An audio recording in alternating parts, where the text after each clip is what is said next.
Louisiana lawmakers are attempting to bring new industrial technology to the Pelican State. It's called carbon capture sequestration, or CCS, and it can make a big economic impact on Louisiana. KALB Investigates is looking into the reality of carbon capture coming to Cenla and how it can impact you. Rob LaPearl joins us with more on this potential development. So tell us, what would this process look like if implemented here? Well, Colin, if implemented, we could see a major boost of cash flow into the region and even more jobs to boot. But with these kinds of projects, there could come a cost to both your health and the environment. So what is CCS, and why is it raising red flags for some local governments in both central and south Louisiana? There's 6 different types of injection well. Class 6 is the one we're talking about, CO2 sequestration. The Louisiana State Department of Energy and Natural Resources is the agency tasked with both reviewing and regulating injection wells within the state's jurisdiction. And according to the department, CCS is a 3-step process which involves capturing carbon dioxide at the source and then compressing and injecting it deep underground, where it would then remain permanently. And the goal? It's to store greenhouse gases beneath us rather than in our atmosphere.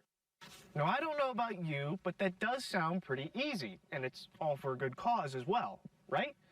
Well, according to some government officials, there's a catch, and for places like here at the Kincaid Lake, that catch might come at too high of a cost. And it's something that doesn't just affect Vernon, but the entire state as a whole, and it's something an Allen Parish police juror is speaking out against.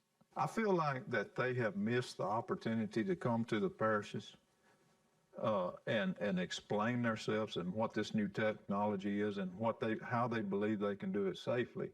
But no, it's been done quietly. And you think about just like in Rapides Parish. Hollins believes the state did not do enough to inform residents, let alone allow them to speak or vote on these kinds of projects. There's probably 130,000 people in Rapides Parish.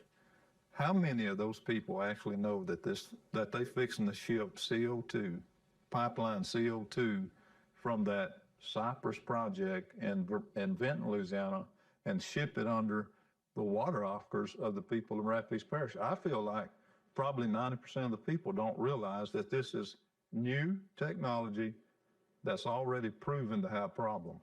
We can't even get a public meeting. They keep avoiding us. We have thousands of white headstones and military veteran cemeteries across the United States, but those warriors fought for our freedom and our freedom to choose, to vote. And we were denied the right to vote. But Hollins believes it's not too late for the public to get involved. That's one of the main reasons why he and a group of officials from Vernon, Allen, Beauregard, Jeff Davis, and Livingston Parish formed the Louisiana CO2 Alliance. This is what we realize. There is opposition for a lot of money. We're way late in this ball game. This should have been done, what we're doing should have been done from 2020 on. And so what we did, we hired a risk assessment firm of geologists and scientists to do do a risk assessment. And the risk assessment, it confirms what we've been saying, that if there is a major problem, it can be very devastating to our community. And he's not alone either. There are risks associated with these kinds of projects that the state actively acknowledges. It's things like asphyxiation, earthquakes, and even water contamination. That's your number one concern, is asphyxiation and the potential to spread, at ground level where you're trying to breathe. It can create, when it interacts with water, it makes it more acidic, creates something called carbonic acid that, it's got corrosion issues. You just don't want your water to have, that low acidic pH, things like that. Though the state says these risks can vary greatly depending on the geology and location of the injection sites. And in most cases, the likelihood of earthquakes and seismic activity may not be as severe as some tend to believe. When you talk about faults in Louisiana, we're not talking about San Andreas tectonic plate shifting faults. Louisiana, for the most part, is pretty seismically dead, especially in central to south Louisiana. Our geology tends to be younger with more flex to it. It is something we are aware of, and it is something that is taken into account. One of the reasons we look for so much detail on the geological map. What are those layers made of? But regardless of severity, companies do have to address these potential dangers in a risk management plan of their own in order to have a well application even approved. Are there contingency and emergency response plans required? Yes. Do they have to be shared with local emergency responders and local government before you can get a permit to operate? Absolutely. That includes plans for processes like the regular testing of groundwater and underground pressure, as well as the setting aside of funds in case something does go wrong. And all of it is on the well owner's dime. Our rules are more stringent on the operator than the EPA's are. We have requirements that they don't have. There are things that they either allow or are silent on that we very much say you cannot do. Now, for most of the country, a Class 6 well can only get a permit after it's been approved by the EPA. However, in February of 2024, Louisiana joined both North Dakota and Wyoming as the only states in the nation with what's called Class 6 primacy. That's essentially the EPA seal of approval, and it leaves it up to the state to regulate carbon capture, which should, in theory, speed up the process for getting these kinds of projects started. Basically, layman's terms, they deputized us to carry out our version of their program.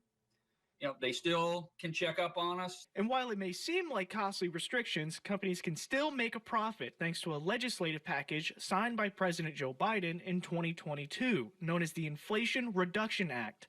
With it, companies can get an $85 tax credit for every metric ton of CO2 they store underground, which they can then either use or trade off to another company. These tax credits, the company that's coming into Allen Parish, the one well, they already talking about 2 more wells. The one well is going to hold 150 million metric tons of CO2. At $85 a ton, that's $12,750 million. And you know what the parish is going to get? Zero. No money. Now for Hollins, the answer is simple. It's called a benefit bill. You know, it ain't like risk to your foot or your toe. It's your water aquifer. You know, my thing is this: if you're going to force us to take this risk, then we need to facelift these poor parishes. We need to fix our roads. We need to have schools. We need to give teachers raises. You know, we need to be able to facelift our parishes just like they did up north when they had that big boom. But getting parishes money isn't Roland's top solution. He, alongside state representatives Rodney Shammerhorn and Chuck Owen, are working on a kind of primacy of their own. This time, though, it's for the parishes. They're looking to introduce a bill to lawmakers allowing parishes to both opt in or out of the state's CO2 program. We want that opt-out bill. That's the right, just bill. But we can only go to Baton Rouge with that one bill, knowing that it's going to be a very hard thing to get through. We have to have safety bills. We have to have mitigation plan bills and alternate water sources, you know, and then a benefit bill, you know. So we want to go with 4 or 5 bills to try to get passed. And while no well has been approved to store CO2, the time to pass changes beforehand is slowly running out. We call balls and strikes. We're here to make sure the rules are followed, to make this as safe as possible. We serve at the will of the governor and the legislature. If they say do something different, then that's how we'll do it. Now, while all these potential risks are very much real, according to Courage, the risks associated with poisoning an entire water aquifer may not be entirely truthful, since, in his words, they're filled to the brim with both sands and silts, which can help filter out, or at the very least slow down, any potential contaminants as they enter the aquifer.